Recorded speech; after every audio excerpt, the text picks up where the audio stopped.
Hello दोस्तों, welcome back to my new video. सबसे पहले डिस्क्लेमर देना चाहूँगा कि इस वीडियो को प्योरली एजुकेशनल पर्पस के लिए ही रिकॉर्ड कर रहा हूँ। मैं कोई भी बाई या सेल का रिकमेंडेशन इस वीडियो के माध्यम से मैं आप लोगों को नहीं दे रहा हूँ। तो चलिए अगेन आज के लास्ट वीडियो में कुछ स्टॉक्स का इंपॉर्टेंट वीकली एनालिसिस यानी कि मेजर टाइम फ्रेम में एक्चुअल ओवरव्यू जानने का समय आ गया है। तो डिटेल्ड वे में तीनों स्टॉक्स को मैं कवर करूँगा। एंड दोस्तों, मैं कमेंट सेक्शन में उतना ज़्यादा एक्टिव नहीं रहता हूँ, तो सॉरी फॉर दैट कि मैं आपके कमेंट्स का रिप्लाई नहीं कर पाता हूँ, बट कमेंट रीड ज़रूर करता हूँ। आप कमेंट करते जाइए दोस्तों, ठीक है। वीकेंड स्पेशली कल नहीं तो फॉर श्योर संडे को तो मैं सारे स्टॉक्स को पिक करने वाला हूँ जितने स्टॉक्स कमेंट लिस्ट में अवेलेबल रहेंगे। तो जिन भी स्टॉक्स को आपको एनालिसिस चाहिए, उस पर वीडियो चाहिए, आप कमेंट करते जाइए ताकि उनको मैं कल नहीं तो मोस्ट प्रोबेबली परसों तो ज़रूर से अपने वीडियो में कवर कर सकूँ। अब चलिए बढ़ते हैं स्टॉक्स की ओर। पहला स्टॉक हमारे लिस्ट में आपके सामने है बॉम्बे स्टॉक एक्सचेंज लिमिटेड। अभी पिछले कुछ दिनों से इस स्टॉक को मैं थोड़ा ज़्यादा कवर कर रहा हूँ, इसीलिए क्योंकि अब यहाँ पे शायद से थोड़ा सा फेरबदल होने वाला है इनके मूवमेंट में। करेंटली 3872 के लेवल पे ट्रेड कर रहा है। फंडामेंटल्स के पार्ट को डायरेक्टली स्किप करते हैं क्योंकि डेली क्या ही फंडामेंटल देखा जाएगा, डेली थोड़ी फंडामेंटल चेंज होता है। तो यहाँ पे डायरेक्टली मैं इसके चार्ट को ओपन करता हूँ। अब यहाँ पे आप समझिए दोस्तों कि आफ्टर शार्प अप ट्रेंड मतलब कंटिन्यूअस बाइंग 2023 से हम लोग विटनेस कर रहे हैं, लगातार हो रहा है। सबसे पहला चीज़ कि ओवर स्ट्रेस्ड बाइंग तो हो चुका है। दूसरा चीज़ कि ओवर स्ट्रेस्ड बाइंग के बावजूद एक मेजर करेक्शन अभी तक नहीं आया है। अब कुछ लोग कहेंगे कि सर यहाँ पे ये जो करेक्शन हुआ है अप्रॉक्स 33%, क्या ये मेजर करेक्शन नहीं है? नहीं दोस्तों, मेजर करेक्शन हम लोग कब कहते हैं? जब वो अपने किसी इंपॉर्टेंट सपोर्ट का ब्रेकडाउन करें। यहाँ पे सपोर्ट का ब्रेकडाउन नहीं हुआ है, ये एट द एंड ये higher high and higher low के फॉर्मेशन के साथ ऊपर की ओर ही मूव कर रहा था। एक भी सपोर्ट का ब्रेकडाउन नहीं हुआ। जब सपोर्ट का ब्रेकडाउन होता है ना, तब जाके हम लोग बोलते हैं कि हाँ भाई अब जाके अच्छा खासा करेक्शन हुआ है। तो वो चीज़ आपको दिखा कि अभी तक सपोर्ट ब्रेकडाउन बिल्कुल भी नहीं।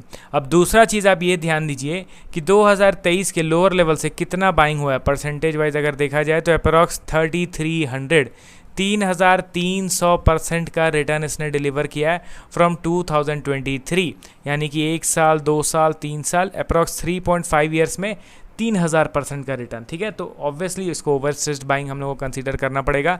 दूसरा चीज़ आप यहाँ पे ध्यान दीजिए कि यहाँ पे एक अच्छा खासा चार्ट पैटर्न ब्रेकआउट के बाद टॉप लेवल पे समहाउ एक बियरिश चार्ट पैटर्न बनता हुआ दिखाई दे रहा है। देखिए, एक कैंडल स्टिक अगर बने तो उस पर ज़्यादा हम लोग को भरोसा नहीं रहता है, बट एक चार्ट पैटर्न बने तो उसको हम लोग को इम्पोर्टेंट देना पड़ेगा, कंसिडर करना पड़ेगा।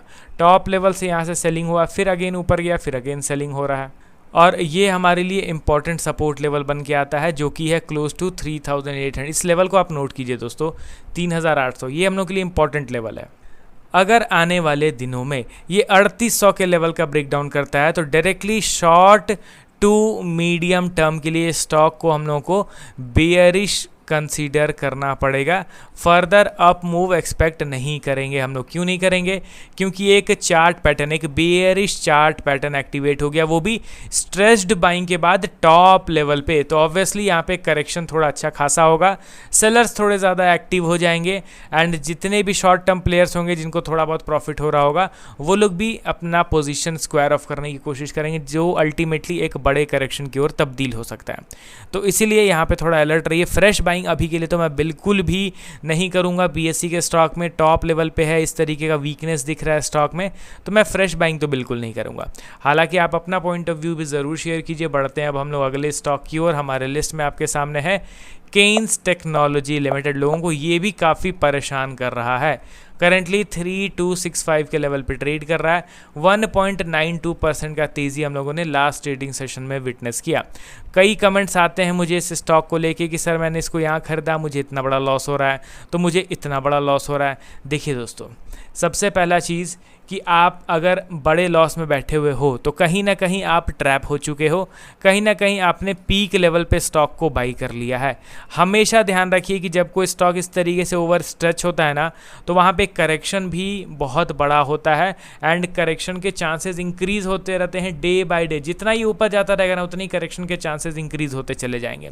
एंड आपने अगर पीक लेवल पे खरीदा है, मतलब आपने ओवर स्ट्रेस्ड बाइंग के बाद खरीदा है, कभी भी, मैं अपना स्ट्रेटेजी अगर आपको बताऊं तो मैं कभी भी ओवर स्ट्रेस्ड होने के बाद स्टॉक्स में बाइंग नहीं करता हूं, भले ही वो छूट क्यों ना जाए, वो मौका मिस कर जाऊं मैं। अनेक स्टॉक्स अवेलेबल हैं दोस्तों स्टॉक मार्केट में। इनफैक्ट मेरे पोर्टफोलियो में भी मैंने 10 स्टॉक्स को ऐड कर रखा है, तो मैं सिर्फ एक स्टॉक पे क्यों फोकस करूं? अगर वो स्टॉक खड़े खड़े 90 डिग्री में ऊपर जा भी रहा है तो मैं उसमें नहीं बाइंग करूंगा। बाकी के जो 9 स्टॉक्स हैं उसमें कोई तो होगा अंडर वैल्यूड, कोई तो होगा सस्ते भाव पे ट्रेड कर रहा हो, तो मैं उस पर बाइंग कर लूँगा। इसीलिए ओवर स्ट्रेस्ड बाइंग को मैं टोटली अवॉइड करता हूँ, क्योंकि इसमें मैं बहुत बार ट्रैप हो चुका हूँ। पहले जब मैंने स्टॉक मार्केट का जर्नी स्टार्ट किया था ना, उस दौरान जब कोई स्टॉक बहुत तेज़ ऊपर जाता था ना कहीं मैं अट्रैक्ट हो जाता था एंड फोमो बाइंग कर लेता था। एंड पता चला कि जब मैं बाइंग कर रहा हूँ उस बाइंग लेवल से 30% 40% वो स्टॉक टूट गया है। तो वो गलती मैं बार बार नहीं दोहराना चाहता हूँ। कुछ स्टॉक्स होते हैं जिसमें फोमो बाइंग करने के बावजूद रिटर्न्स अच्छे मिल जाते हैं, बट वो केसेस बहुत कम रहते हैं। 10 में एक स्टॉक मिलेगा या 20 में एक स्टॉक मिलेगा, बट बाकी के जो रिमेनिंग 18-19 स्टॉक्स रहेंगे वो तो पैसा डुबाने वाला ही काम करते हैं। मेरे कंडीशन में तो यही हुआ है, बाकी आपके कंडीशंस में क्या हुआ है कमेंट करके बताइएगा। केन्स टेक्नोलॉजी के चार्ट को अगर देखा जाए तो एनालिसिस का कोई पॉइंट ही नहीं बनता है। ये स्टॉक सिंपली डाउन ट्रेंड में है, कंटिन्यूसली नीचे की ओर गिर रहा है। लोअर लेवल पे अब थोड़ा बहुत ये वोलेटाइल होगा, थोड़े बहुत अप्स एंड डाउन्स देखने को मिलेगा, but at the and stock का ट्रेंड बेयरिश है एंड मैं यहाँ पे बुलिश मूव एक्सपेक्ट नहीं करके चल सकता हूँ। एंड बुलिश होगा कब? जब ये इस पर्टिकुलर 4400 के लेवल का ब्रेकआउट देगा, तब वो भी instantly within few week अगर ये ब्रेकआउट दे देता है तो मैं वो ब्रेकआउट कंसीडर नहीं करूँगा। यहाँ पे समय बिताना होगा, समय बिताएगा तो मुझे पता चलेगा कि नहीं भाई बहुत ज़्यादा बायर्स यहाँ पे आ चुके हैं, तब मैं थोड़ा बहुत यहाँ पे रिलाई कर पाऊँगा इस स्टॉक के बायर्स पे। बट ऐसे अभी करेंट सिचुएशन पे अभी इसको अच्छा खासा समय लगने वाला है। अगला और लास्ट स्टॉक हमारे लिस्ट में आपके सामने है वरुण बेवरेजेस लिमिटेड। करेंटली देखा जाए तो आप देख रहे हो ना कितने सुंदर तरीके से चार्ट पैटर्न ये क्रिएट कर रहा है। शार्प बाइंग हुआ, शार्प बाइंग होने के बाद ये रेजिस्टेंस का ब्रेकआउट करने का तैयारी कर रहा था। मैं टोटली इसको इग्नोर करने के लिए कह रहा था अपने वीडियोस में। आप मेरे पुराने वीडियोस को देखो, मैंने कोई वीडियो अपना डिलीट नहीं किया है। आपको अनेक वीडियोस VBL के मिल जाएंगे इस 1 महीने के अंदर में, एंड उस हर वीडियो में मैंने यही चीज़ कहा है कि शार्प बाइंग मतलब मोमेंटम के साथ ये रेजिस्टेंस पे गया है।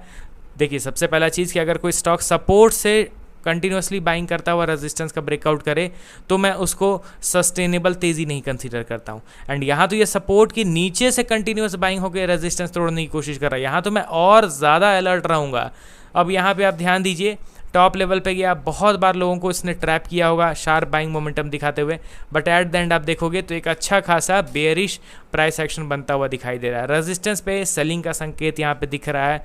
मैं लोअर लेवल पे फर्दर ऐड करूंगा, बट करंट मार्केट प्राइस में हम लोगों को यहाँ पे VBL के स्टॉक में वीकनेस दिख रहा है। अब आप अपना पॉइंट ऑफ व्यू कमेंट कीजिए तीनों स्टॉक्स के रिगार्डिंग। मिलता हूँ अब कल नए वीडियोज़ के साथ। Okay then bye bye.